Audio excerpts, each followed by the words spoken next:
Bonsoir à tous, nouveau numéro de Duo de Doc toujours en trio avec Aurore Waki qui je suis sûr a hâte de poser au Dr Epstein, notre médecin de l'émission, toutes les questions que vous posez téléspectateurs. Bonsoir Aurore. Aurore, comment vas-tu? Bien, bonsoir. Pas trop de tension? Énormément, je sens la tension monter. Ah là tu viens de changer de programme. Bonsoir Dr Epstein. Bonsoir. On avait prévu un petit jeu de mots, elle vient de me casser mon trip, mais ce n'est pas grave. Dr Epstein, j'ai vu sur les réseaux sociaux que vous revenez de Venise. Comment ça s'est passé? Racontez-nous en quelques mots.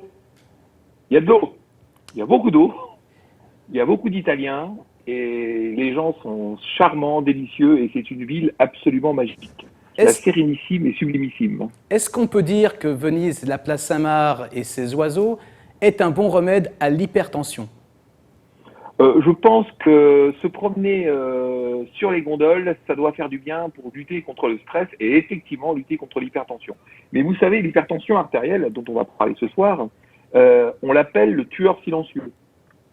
C'est-à-dire qu'on ne sent rien, et comme disent les gens, c'est à partir du moment où on sent quelque chose que ça devient dramatique. C'est un énorme enjeu de santé publique. Alors c'est la règle des 3-5-5. On parlera de la règle des 3x3 et maintenant les 3-5-5. Il y a 30% de la population qui est hypertendue. Alors, je vous parle en France, mais je pense qu'on peut extrapoler à l'échelon national, à l'échelon mondial. 50% l'ignorent qu'ils sont hypertendus. Et parmi ceux qui sont traités, il y en a 50% qui sont mal équilibrés. C'est-à-dire que c'est non seulement un enjeu de santé publique, mais également un énorme enjeu par rapport à l'observance thérapeutique, parce que les gens ne prennent pas leur médoc à cause des effets indésirables dont on parlera tout à l'heure. Et c'est notre rôle de médecin de terrain, médecin généraliste, de justement traquer cette hypertension, de la dépister et de surtout s'assurer du bon contrôle de l'hypertension. Alors, avant de parler d'hypertension, est-ce que vous pouvez rappeler à nos téléspectateurs ce que c'est en réalité que la tension artérielle? Qu'est-ce que c'est que la tension? Comment on la mesure? Réexpliquez-nous un petit peu. Alors, la pression artérielle, c'est justement la pression dans les artères. C'est-à-dire qu'il y a deux pressions, il y a la pression systolique et la pression diastolique. Alors, je vais vous expliquer. La systole, c'est quand le cœur se contracte, donc c'est la pression de contraction cardiaque, et la diastole, c'est quand le cœur se relâche. Là, c'est la pression de relâchement. Donc, il y a deux chiffres. Le premier, on les mesure quand on est très savant en millimètres de mercure. Donc, quand on dit j'ai 13,7, ça veut dire que j'ai 130, 0,70. Donc il y a 130 mm de mercure de pression de contraction et 70 mm de mercure de pression de relâchement. Donc on la mesure, c'est tout simple, avec un stéthoscope et un tensiomètre. Maintenant, vous trouvez des appareils électroniques qui sont formidables, qui ne coûtent pas très cher et qui permettent de faire de l'automesure tensionnelle, de se prendre la tension. On en parlera aussi parce que c'est vraiment une étape fondamentale dans la gestion de l'hypertension. Et puis voilà, donc c'est simplement la mesure de la pression au niveau des artères. Je crois d'ailleurs que maintenant, même dans son iPhone, on peut mesurer, je ne sais pas si c'est donc la tension ou la pression. Oui, il y a des tas d'applications qui existent. On peut la mesurer au poignet. Moi, je préfère les brassards parce qu'ils sont vraiment au niveau du cœur. Mais oui, il y a des tas de gadgets qui existent pour se mesurer la pression artérielle. Et c'est très très bien. Bon, c'est pas des joujoux pour faire poète et faire plaisir. C'est vraiment important parce que quand on se mesure la tension, alors en respectant des protocoles quand même qui sont très stricts, on va pas se prendre la tension après avoir monté 15 étages à pied en sifflotant ou après une grosse engueulade avec son conjoint. Il faut toujours se prendre la tension au repos, dans des conditions vraiment de repos mais total. On dit classiquement qu'il faudrait rester à peu près une demi-heure dans l'obscurité avant de se prendre la tension.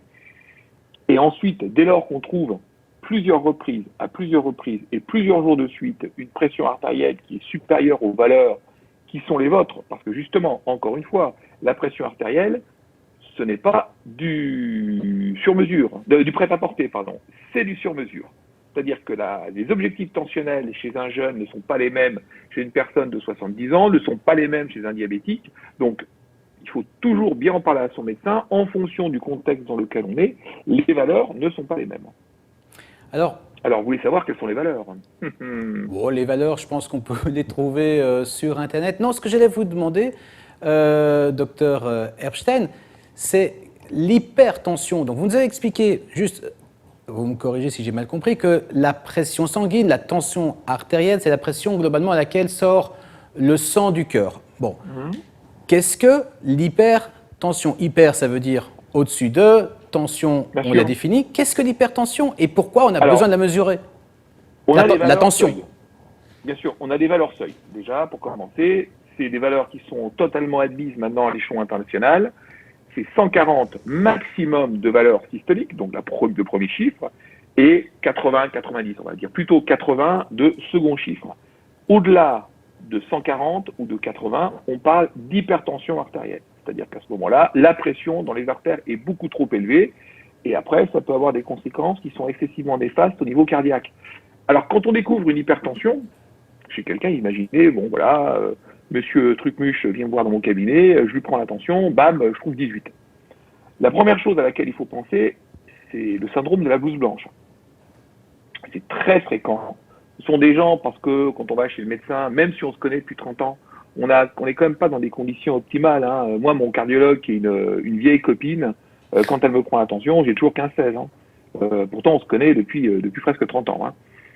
Donc il y a ce qu'on appelle le syndrome de la blouse blanche, la pression augmente un petit peu parce qu'on est un peu stressé, parce qu'on vient d'attendre en salle d'attente. Mais néanmoins, quand on trouve une pression qui est un peu au-dessus des valeurs seuil, il convient absolument de demander au patient de faire chez lui ce qu'on appelle un relevé de tension sur 3 jours.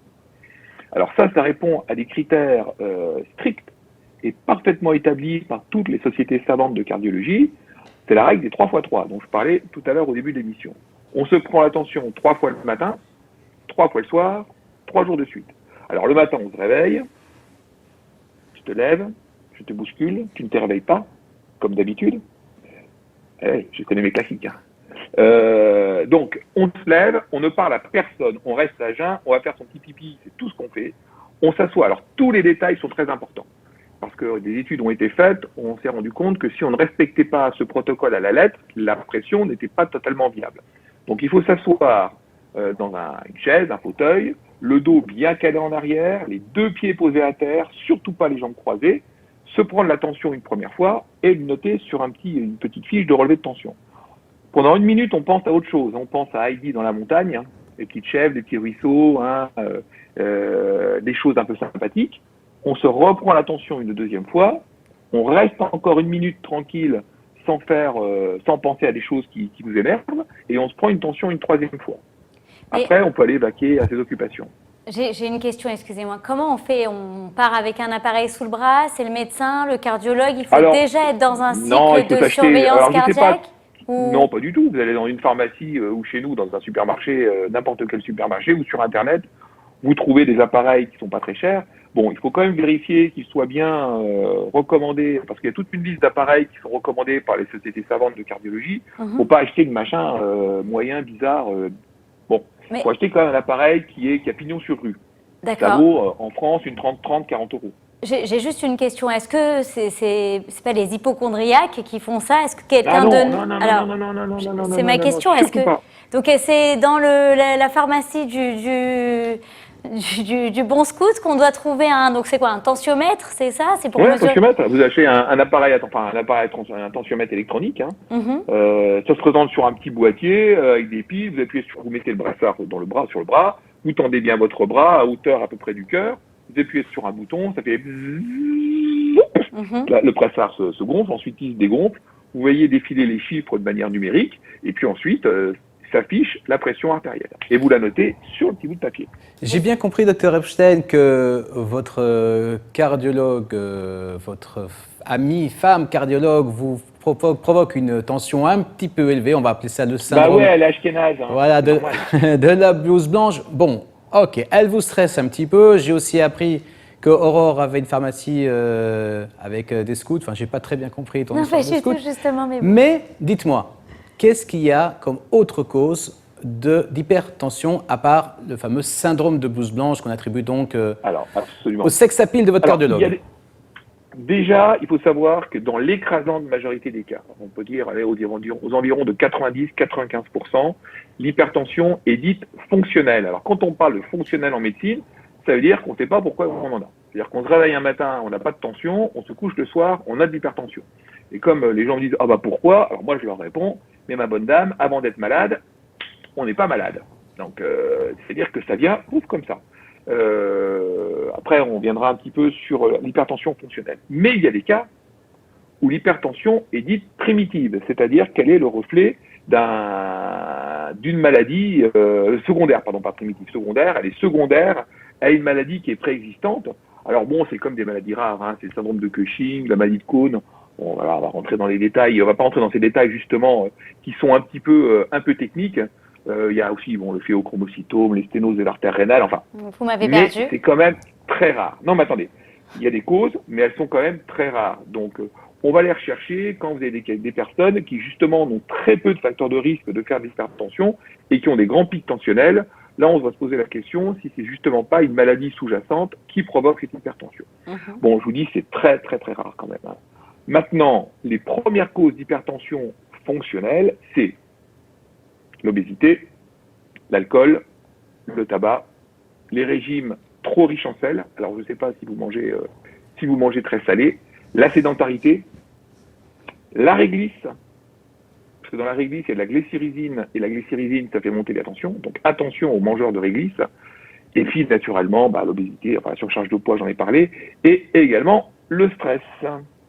Est-ce que ça provoque des symptômes particuliers? C'est-à-dire est-ce que le patient peut vous dire, docteur, j'ai tel ou tel symptôme, je ne me sens pas très bien, et ça évoque une hypertension artérielle dans la tête du médecin?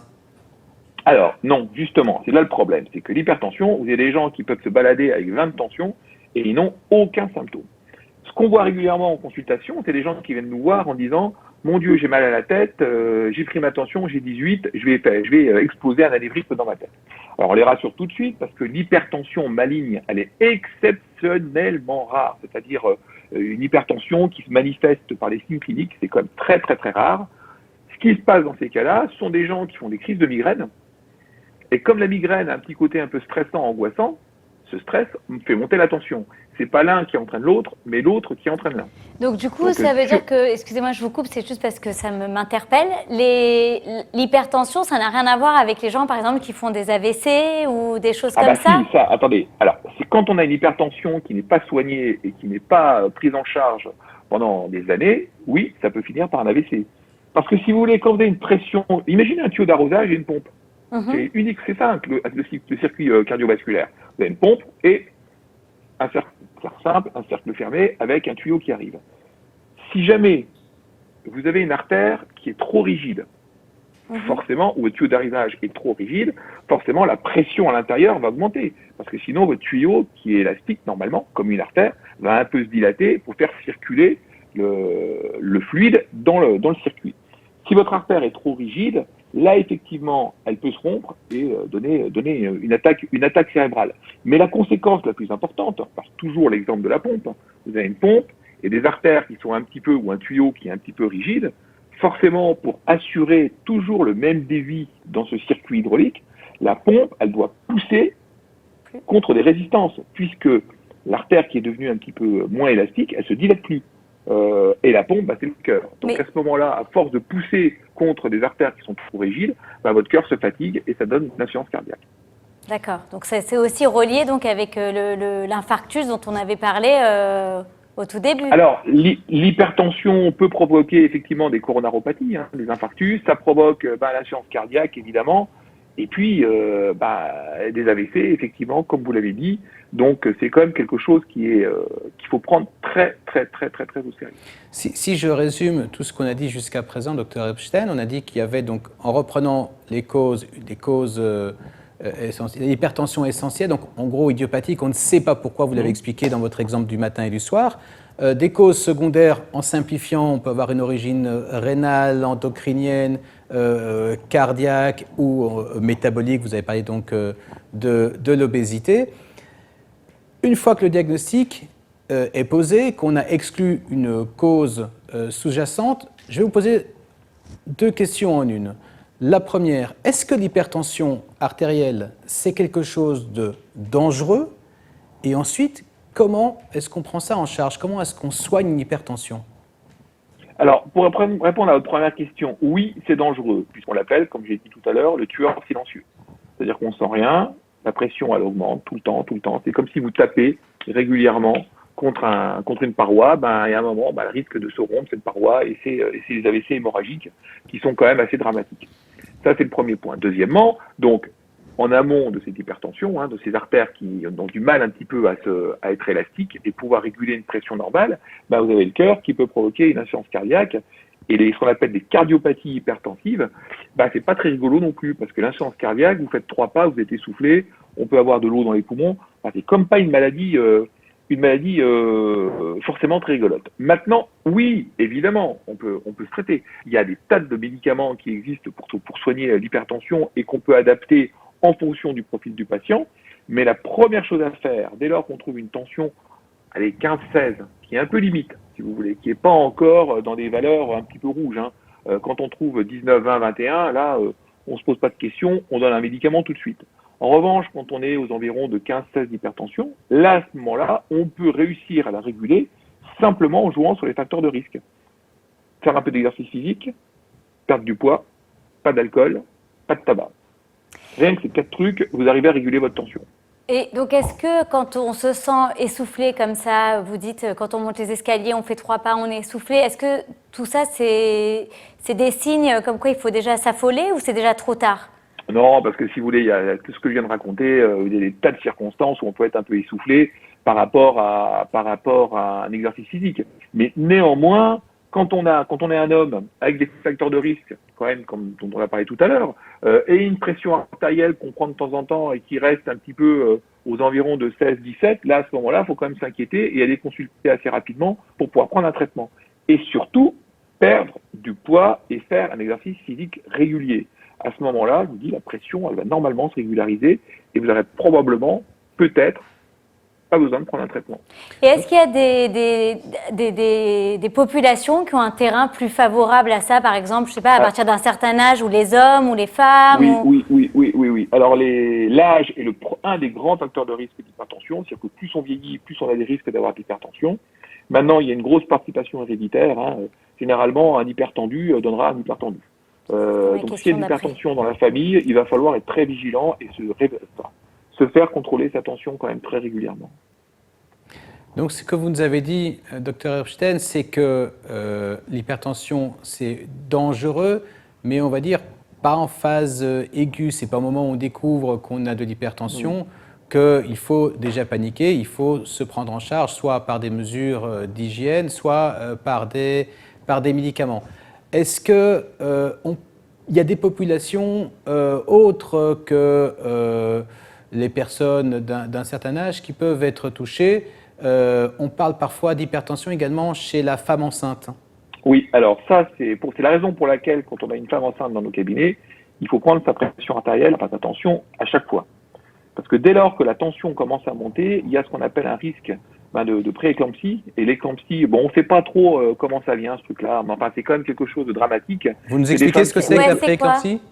Alors, l'éclampsie, c'est cliniquement, ce sont des femmes généralement qui arrivent au 5e, 6e mois et qui commencent à gonfler, qui sont remplies d'eau et qui ont une pression artérielle qui monte d'un coup et qui reste très accrochée. Et le seul traitement, c'est provoquer l'accouchement. Ah oui. Ouais, j'en ai eu quelques-unes, c'est pas rigolo. Et vous les voyez, elles débarquent, mais c'est des bibendums de flotte, avec une pression qui peut être à 18-19. Et là, faut pas trop traîner. Donc, c'est vraiment un réflexe qu'on a systématiquement chez une femme enceinte, c'est tout le temps lui prendre l'attention. Mais quel rapport, excusez-moi, entre l'hypertension qu'il y a dans les artères du sang et l'eau qui peut être contenue quand on dit la rétention d'eau, les femmes enceintes, alors, etc. Ça, la pré-éclampsie, c'est un domaine qui est quand même très particulier, pour lequel on n'a pas toutes les réponses. Parce qu'on ne sait pas trop encore ce qu'on appelle la physiopathologie, c'est-à-dire le mode de fonctionnement et de survenue de l'éclampsie. Mais en tout cas, c'est quelque chose sur lequel il faut être très vigilant et qui peut avoir des conséquences assez redoutables, non seulement pour la mère, mais également pour le bébé. Voilà, donc ça, c'est quelque chose, on sait très bien que les femmes enceintes, on doit leur surveiller l'hypertension, la tension, d'une manière très régulière. Est-ce que vous voulez revenir, avant d'apporter déjà une conclusion à cette émission, sur les différents types de traitements? Parce que quand on entend un petit peu les personnes qui sont Alors, il y a traitées... deux choses dont je voudrais parler. Je voudrais parler des traitements et de l'observance médicamenteuse. Les traitements Il y a plusieurs sortes de familles de médicaments. Bon, je peux les citer, hein, les inhibiteurs calciques, les bêta-bloquants, les sartans, les diurétiques. Enfin voilà, bon, il y a 4 grandes familles de médicaments et on peut les mélanger dans tous les sens. C'est-à-dire que, avant de parler d'une hypertension rebelle, qui est rebelle au traitement, il faut donner vraiment ces 4 grandes familles de traitements. À ce moment-là, si jamais on est en échec thérapeutique, après, il faut forcément passer la main soit à un cardiologue, soit à un hypertensiologue, parce qu'il y a une spécialité de la cardiologie qui est vraiment l'hypertension, des types qui sont alors en pharmacologie, qui font des cadors, parce qu'ils savent exactement quelles molécules on peut mélanger pour essayer de lutter contre l'hypertension. Le problème, c'est que ces médicaments, malheureusement, ont des effets indésirables. Chez les hommes, vous me voyez venir, si on diminue la pression, on diminue la pression un peu partout. Forcément, ces messieurs viennent nous voir pas contents en disant je suis un peu jeune quand même.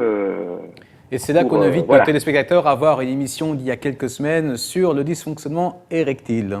Absolument. Alors, et là, ce qui découle de ça, c'est que les gens ne comprennent pas la nécessité de prendre son traitement. Et bon, alors on va pas leur expliquer, on peut les orienter vers un sexologue qui va leur expliquer un petit peu la vie et comment on peut faire de manière à trouver du plaisir, mais d'une manière un peu alternative.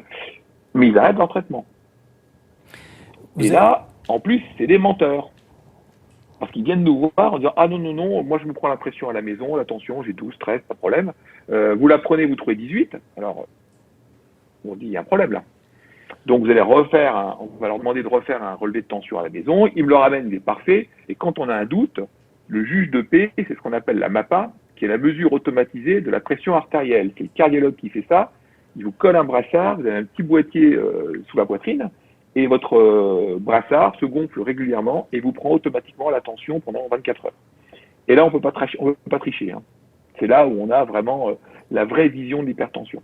Donc, il y a, comme j'ai dit tout à l'heure, 50% des hypertendus traités qui ne sont pas aux objectifs. Soit parce qu'ils ne prennent pas leur traitement, soit parce que leur traitement n'est plus adapté, et puis parce qu'ils ne consultent pas, ou alors parce que quand on leur prend la tension au cabinet, quand on trouve 16-17, ils vont dire « Ah ben oui, mais c'est de la blouse blanche, à la maison j'ai 12 ». Donc il faut vraiment se méfier de ce genre de profil. Un autre truc que je voulais vous dire aussi, c'est que j'en ai parlé tout à l'heure, c'est que l'hypertension, donc c'est du sur-mesure. Les valeurs les objectifs de tension, c'est 140-80. Alors là, il faut être très strict. C'est ce qu'on appelle l'inertie thérapeutique quand on commence à dire ah, t'as 145, c'est pas grave, 150, allez, t'y es presque. Moi, ce que je dis aux gens, c'est comme les radars. 50, ça passe, 51, poteau. L'hypertension, si vous avez 145, vous n'êtes pas aux objectifs. Et il y a un effet levier. Parce qu'on sait que si on fait baisser de 5 points, donc de 145 à 140, la pression artérielle, il y a un bénéfice qui est formidable au niveau des risques cardiovasculaires. Donc ça, il faut être très vigilant et vraiment lutter, nous, les médecins, contre ce qu'on appelle cette inertie thérapeutique où on a tendance à dire, allez, bon, c'est pas trop mal. Non, c'est pas trop mal. C'est pas trop mal. C'est pas bien. Il faut absolument être très vigilant à ce niveau-là. Deuxièmement, que les patients prennent conscience qu'ils sont malades et qu'ils ont besoin de prendre leur traitement. D'où l'intérêt d'avoir ces petits appareils-là pour se mesurer la pression à la maison. Ça permet de prendre conscience un petit peu du problème. Troisièmement, donc quand je parlais de sur-mesure, passer 60-70 ans, alors ça c'est des notions qui sont très récentes. On préfère avoir 150-160 que 130. Parce que chez les personnes âgées, les artères se rigidifient de manière naturelle et vous risquez de rencontrer ce qu'on appelle l'hypotension orthostatique. C'est-à-dire que ce sont des gens qui ont une tension qui est à peu près correcte. Dès qu'ils changent de position, comme les artères ont moins d'élasticité, pouf, le sang chute d'un coup, la pression chute d'un coup, ils ont un vertige qui n'est pas très grave, mais dans les conséquences peut être embêtante parce qu'on peut se casser la figure et se faire très mal. Et troisième population, pour terminer, c'est le diabétique, où c'est 135. C'est pas 140, c'est 135. Et encore une fois, quand on dit 135, c'est pas 136, c'est 135. Parce qu'encore une fois, des études ont été faites où on se rend compte de l'effet levier.